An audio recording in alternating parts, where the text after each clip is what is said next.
But it is interesting. You said you taught at a school of wizardry. So for me, it means I actually taught courses on dreaming. very cool. And this is something like, so I do what I do when I'm the wizard and whatnot, but I also enjoy speaking to different practitioners, because a lot of times and I tell folks too, I'm not the guy. I don't have all the answers. I'm not the only one you should talk to. Maybe you take the same dream to multiple people and get different perspectives. I got one way of doing things, seems to work, but that doesn't mean it's the only way, or I'm not going to tell you to, or that I would tell you not to go to other people.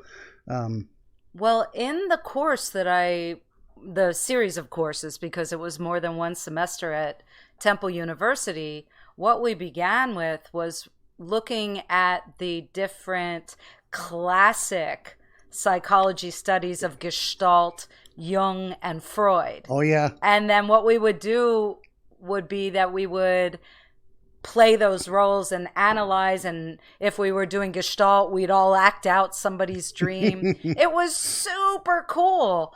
And I learned a lot of techniques about working with dreams that didn't make sense to me at all, of using these different styles. Then I became more fascinated with, well, what about the meditation connection? And what do yogis think about dreams? How do they see it? And as I dug into it and studied even more, I discovered that there is actually a level of meditation called dream yoga. Oh, and that could be similar to what we label,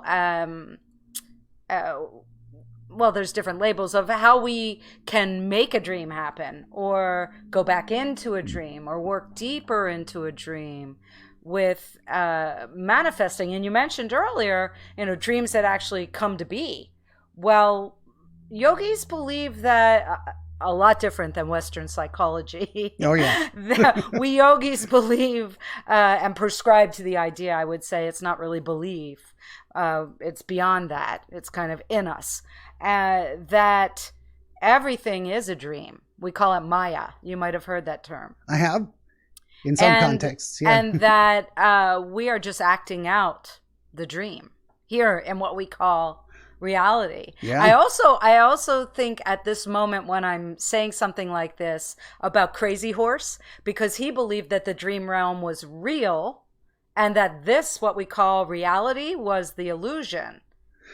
Yeah. I mean, that's the and classic. And that kind of relates to the yogi's kind of perspective, that Eastern philosophy. I'm fascinated about bringing it all together, all these stories, all these myths from all these places, including the science and psychology to, help my clients. Because people do come to me with a lot of confusion as an astrologer, and dreams come into the conversations all the time, So there was a point when I was studying astrology, another college degree I have, that yes, you can get degrees in astrology. I had a teacher who was a dreamer for Scotland Yard. Interesting. You might want to dig into that, Mr. For sure. Wizard. No, because, for sure. Yeah. And she's from the UK. She's a very famous astrologer. She was actually, for a little while, Princess Diana's astrologer. Wow. And she's written a lot of books. So we would talk about dreams a lot. She was my professor for a bit. And she even tried to get me to be one of the dreamers for Scotland Yard. She actually she dreamt something that saved thousands of people. Wow.